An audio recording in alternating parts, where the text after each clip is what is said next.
Stay tuned to the end of this video to a word for our patrons.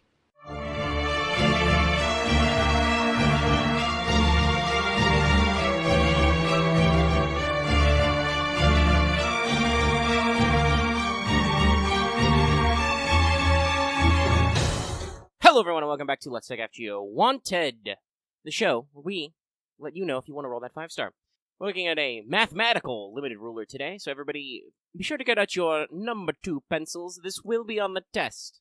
But now I have to write an extra intro spiel. So on Wanted, if this is your first time watching, or if it's been a while, normally I organize this into 4 rough sections. We have any real-life history or folklore. We have their specific lore and history and fate. We have the mechanics of the unit. Obviously, you're playing a game, you want to know how the unit plays. And then the miscellanea, like how many more banners you can expect, how many bronze mats you're going to need, spoilers, all of them, and so on and so forth. But with Ruler Moriarty, you can take that as a double entendre, I've already done a Wanted on James Moriarty for his Archer of Shinjuku form, including a version to get around the true name reveal. You know, there's a redacted version and a full version. I'm pretty sure both those are still up on the channel, despite the fact that you guys really didn't want to watch the redacted version. That's fine. And we're obviously no longer bothering about the true name reveal stuff. So, for the most part, the underlying character is basically the same between the Archer and Ruler versions, so this means that our big differences only come from story-specific stuff, which obviously means talking about the story release, which just dropped. It is literally a week old, 6.5 Traum. So basically this is a really long spoiler warning, and also if the video is like short, and obviously it's not coinciding with the banner, this is probably why. I could not write the script discussing the Traum-specific stuff until I was finished with Traum. So, yeah, that's where we're at right now. Check out the Charlemagne video if you want a longer video we can really get in the weeds with and see what these are more quote-unquote normally like. But here we are. So, that means jump into the history of a fictional character that exists normally. Professor James Moriarty is a character from the Sherlock Holmes stories by Arthur Conan Doyle. He is part of the original canon, the actual Doyle stories. Despite talking up Moriarty as the Napoleon of crime, and setting himself up as Holmes's arch-rival, he actually only appears in 2 stories, primarily because he is a plot device in which Doyle wished to use to kill Holmes. This is a discussion for a different time, but that's pretty much it. So he appears on the page in The Final Problem, which includes their classic literary confrontation in Reichenbach Falls. He also appears in the story The Valley of Fear, which was written after but set before The Final Problem. Basically, Doyle realized how popular Moriarty was, and therefore went back in time and inserted him better into the canon. It's funny how that one works. Moriarty also is mentioned in several other stories, including, obviously, The Adventure of the Empty House, which is the story when Sherlock returns from his hiatus, when he was pretending to be dead. So, that's our rundown there. Now, the idea of a younger Moriarty being famous isn't actually that far off. His fictional biography says that he wrote a treatise on the binomial theorem at age 21. This led to him getting a mathematics department chair at a smaller university, to quote Sherlock Holmes, but having to leave due to some unknown dark rumors. The Valley of Fear also attributes to him the text you're probably familiar with, a mathematical work he wrote called The Dynamics of an Asteroid. This was an astronomical work which is so purely mathematical, so sublimely mathy, that allegedly no one could actually critique it. No, that Holmes just says it is said that no one can actually, approach it, but not that it's literally undeniable. Also, don't ask me what his treatise on the binomial theorem was about. It kind of become a trope for just when you need the name of a scientific paper without actually detailing one, because I'm pretty sure the paper's not named a treatise on the binomial theorem. Also, don't ask me to explain what he could be explaining with the binomial theorem. Anyway, after leaving his mathematical chair, Moriarty moves to London. He becomes what is called an army coach, which is to say he is a private tutor for army officers undergoing exams, and also begins consulting with criminal enterprises, basically becoming the Nega Holmes. Quite literally, he only does crime stuff because he's bored now that he's not a math professor. And obviously, as pointed out in The Final Problem, he confronts Holmes, he ultimately loses, he fights him, mano-a-mano, and they both go over the Reichenbach Falls, and only one of them survives, allegedly. In the original stories he appears in, he's just Professor Moriarty, with the name James being given later, but Doyle also states he has a brother named James Moriarty, who is a colonel, and also later it said that he has a younger brother who is unnamed, who runs a rail station somewhere in West England. This same note of biography also notes that the professor is unmarried. And in a stage play in 4-act, co-authored by Doyle, the villainous professor is named Robert Moriarty. The easiest way to solve this is to say that Professor Moriarty has two brothers, a colonel and a station master, and one of them is also named James. I'm pretty sure this exact line of text is in my script or my dialogue anyway, for the previous Moriarty video from like 4 years ago. I don't know if I brought this up in that video, though, but I will say I'm personally a fan of the explanation that Moriarty taught at Stonyhurst College, where Doyle was educated. He would have known several students there with the name Moriarty. So that's just, one of those funny little lineups that I believe is cute, because Holmes never specifies which university. Also, because Moriarty is an Irish surname, it's usually assumed he's of Irish descent, but if he ever actually lived in Ireland is pure speculation. It is never brought up in the text. Trust me, you'd have heard of it by now. There's a lot of speculation about what real-life scientists and mathematicians Doyle may have based Moriarty on, but that's not really relevant. He was based, by Doyle's own admission, on a crime lord who was called the Napoleon of crime, mostly because he was short, who did exist at the time, but their backstories and stuff are, completely different. So, we first encounter Moriarty in Fate, in the Shinjuku subsingularity. The image of both that Archer of Shinjuku, as he was called, and the ruler Moriarty basically matches the original text for the most part. There's a little bit of stuff, but the description, says that he's tall, thin, clean-shaven, pale, with sunken eyes, slumped shoulders from studying too much, big noggin. His curious reptilian attitude is missing, but that's hard to do when we don't have idle animations. Holmes says he kind of, wiggles his head back and forth.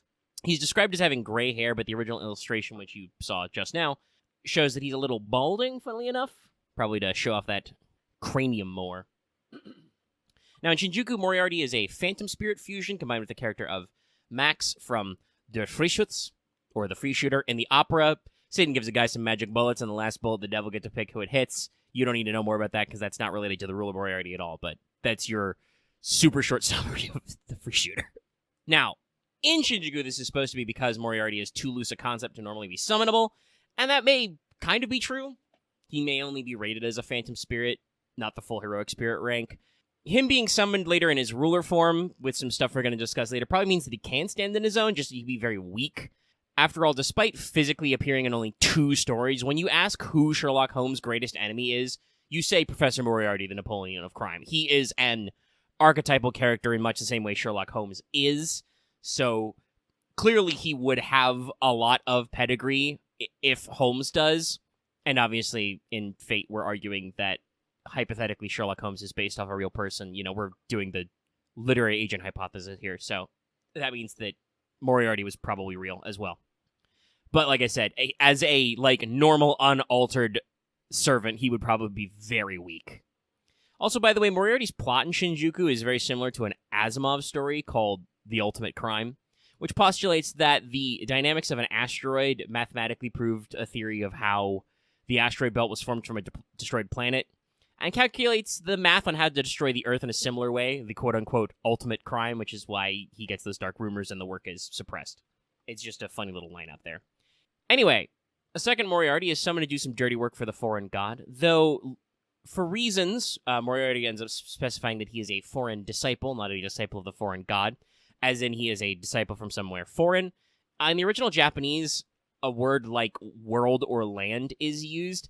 Technically, saying that he's a foreign disciple works in English. It's a little inexact. Not sure where they went with a shorter contraction here. Like I said, grammatically it makes sense. You're implying intrinsically by saying you are a foreign disciple, you are from a place that is foreign. That is usually how that works. But it is, like I said, a little inexact. There probably are better ways to phrase it. Anyway, this is the one who appears in the Lost Belt 6.5 story arc, Traum. His purpose, obviously, is to deal with Holmes, who's working for Chaldea, and to aid in this, like the other disciples, he is technically a high servant, and he's fused with the 3 Norns, Erd, the Verthandian Skuld. Note, I wrote this as Erd, spelling it U-R-D, but you could also say Earth. You could also probably put an R on there in the end and say Earther or Erdr. And this is actually a cognate with the English word weird with a Y, which also means fate. So have your fun there. You can say this chick's name so many ways. This also, by the way, means that the Norns are etymologically linked with the Weird Sisters, aka the 3 witches from Macbeth. Enjoy that, Billy Shakes. Anyway, the 3 Norns, Erd, who I'm continuing to write and say that way because it's 3 letters and 1 syllable, meaning fate, Verthandi, meaning the present, and skuld, meaning debt or future, are 3 Jotuns, that's right, they're giantesses, who draw water from Urd's well, also known as Earth's well or Earth's font. It's the well of Erd that's spelled the same way. To water Yggdrasil, the ash tree. Norn probably has roots in the word meaning twine or thread, though there's a little bit of debate about its etymology. And it's generally accepted that the meaning of the names is that Erd is the past tense, Verthandi is the present tense, Skuld is the future tense. This lines up very well with the Greek idea of the Moirai, the fates, as well. Now, according to various Nordic sources, the Norns are said to weave the fate of men, which can be seen as a thread, a web, or various other similar terms.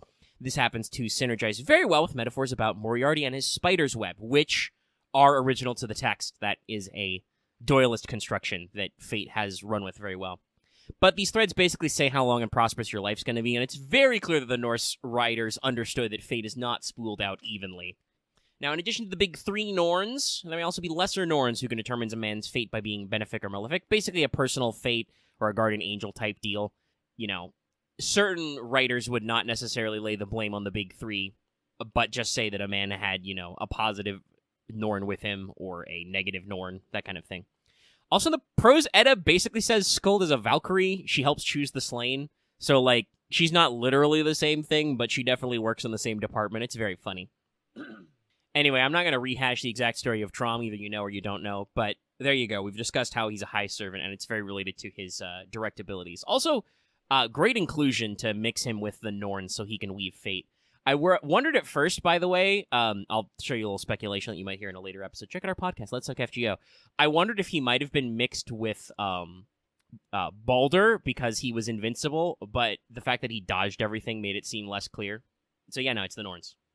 But a bonus fun fact, Ruler Moriarty only exists because Takeuchi, who is one of the major artists for Type Moon and also is, like, I'm pretty sure he's still the art director for this game, he wanted to see a young Moriarty, and Raita, the character artist, obliged. They then had to find a place for him in story, and it was ultimately settled on to be in 6.5. This came up in the many rounds of 7th anniversary interviews. But like I said before, anything else you need to know is presented in Traum, which you have hopefully read if you're here.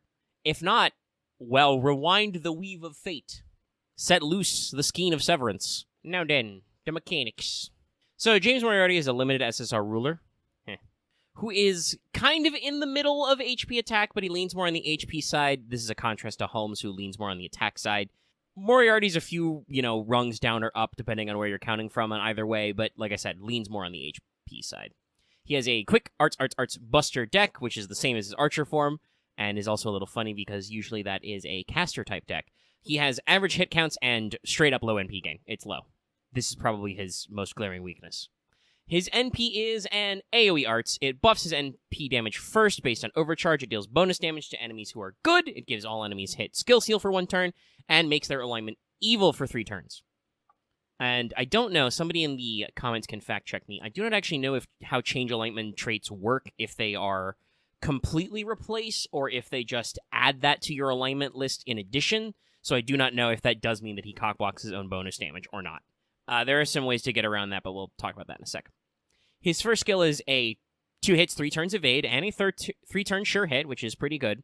It also gives all enemies 10 to 20% arts res down for 3 turns, and if those enemies are evil, they have the evil alignment, they get an additional 10 to 20% arts down. So basically the arts resistance down is doubled. His second skill, funny enough, is a projection type skill.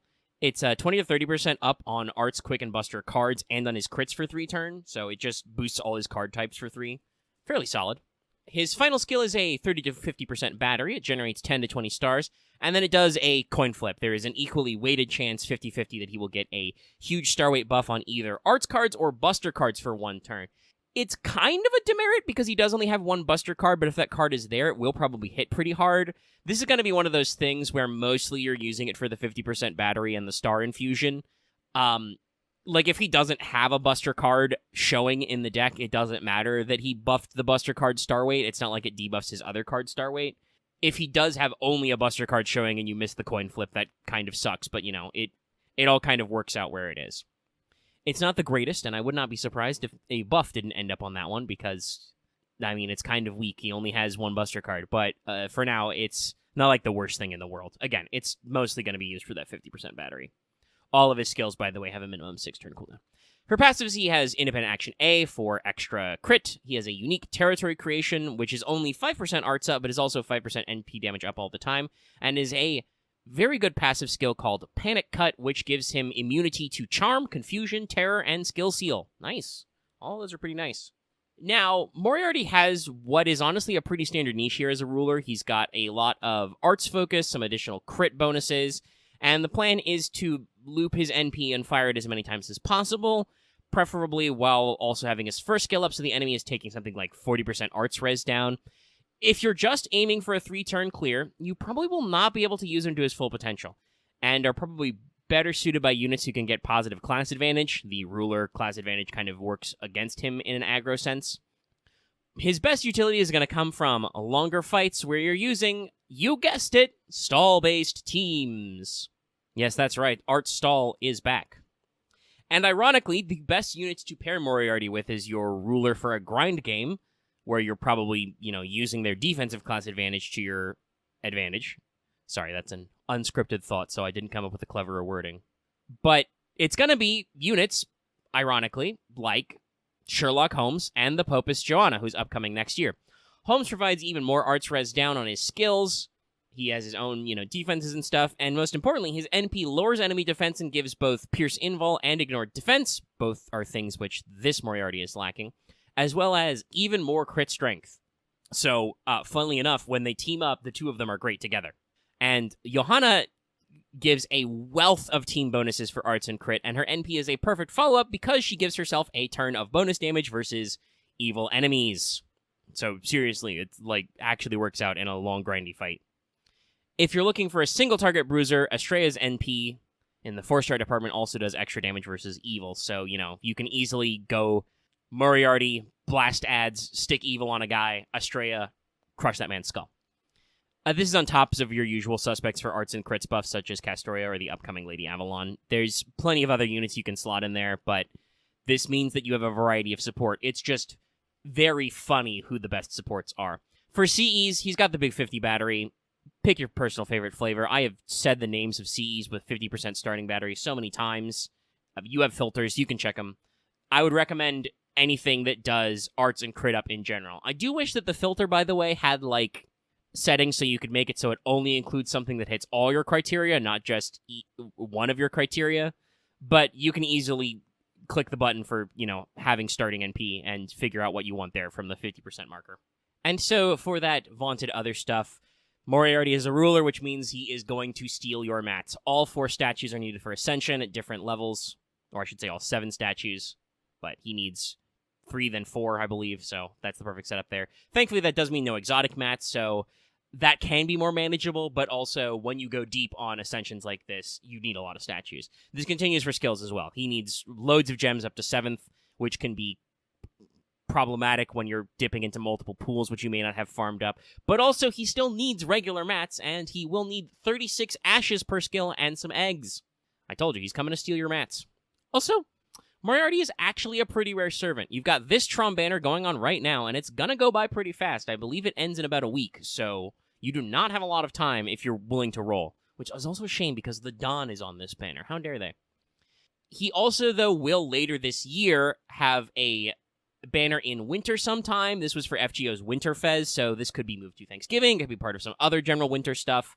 Whatever. He will get another banner probably in November or December. Apart from that, he's going to be on Lucky Bag GSSR summons, though given current trends, I would predict a new raid up in JP sometime this year. Possibly coinciding, like I said, with a rank up. I do kind of feel like his 3rd skill with that coin flip is just kind of like a little bit of dead weight. It's one of those cases where when you hear the fact and when I hear the fact that this guy was designed as a unit purely because Takeuchi asked Raita to draw some funny art, kind of the inverse of how Writer Kentoki got in, which is Raita just drew some extra designs for Kentoki, and then they were like, shit, we gotta use this guy. It definitely makes it seem like he was probably not designed for the meta, right now, to mesh with the servants that are being released right this second. And so he plays to maybe a little bit of the older utility of arts with his lower NP gain and hit counts. He is not going to super easily loop, though I am pretty sure that if you have maxed skills, double Castoria, I should say, does make everybody loop. I don't actually know, maybe if you only have, a one-hit arts, or maybe if you have to take into account, whatchamacallit, like the fact that different enemy classes give you different NP gen, which is wild, I know. Every time my Musashi misses an NP loop because I'm fighting berserkers or something, so you gotta watch out for that. But you should put him in the ballpark, and he has a 50% battery, so like doing at least a couple of loops back to back is probably not a problem. The main thing is just that obviously he is not designed to loop as easily as some later units. I think he's designed for long haul stall games like a lot of other arts rulers, and it's a little weird, but should still be perfectly functional. I mean, Jean has been a standby of stall teams, even though her skill kit has been at times atrocious. Hell, some of you may not even remember back in the day, John's NP used to stun her for a turn after. It was still absolutely vital in certain boss fights. Anyway, that's it for today's lecture. I expect your homework by Friday. Class is dismissed. Hopefully this won't be too short, but also not too long. And we'll skedoodle on out of here. That means I do the usual outro, which tells you to like this video if you liked it. Click in those comments down below. Report how well your banners have been going. How many copies of the Don did you get versus how many clowns? He's not actually a clown. He just wears eyeshadow because young Moriarty is eminently trying way too hard. And report us down in the comments. We also check out our Discord. Our Discord has a roll thread dedicated to it if you want to post up some images there. Or I believe we are doing some sort of like group commiseration about farming free quests for mats right now, I think is percolating as well. Check out our Discord. Link in the description. Make sure you're subbed to get more videos and more of our podcasts. Let's Talk FGO. Also, we stream. Depending on when you watch this, we'll probably be streaming either today or tomorrow. And if you're watching it later, we'll be streaming again. Make sure you ring the bell for notifications so you always know when we're posting new videos or streaming. Consider supporting our channel memberships for access to membership badges and emotes. And also supporting my wallet. And speaking of my wallet, consider supporting us on Patreon. Get access to episodes early. Get access to audio versions of our podcast, Let's Talk FGO, which is, by the way, released every week. All about FGO. Get ready for a big discussion about Traum this week. You can find all that and more on our Patreon. Thanks for our support. And I'll have some more words for patrons after a little musical interlude.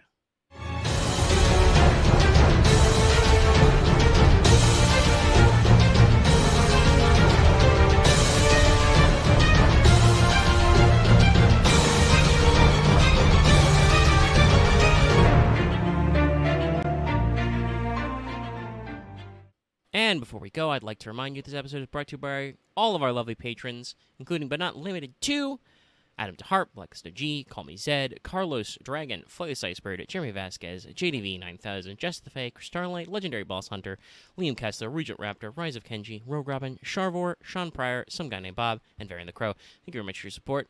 If you want to see us do more, consider supporting us on Patreon.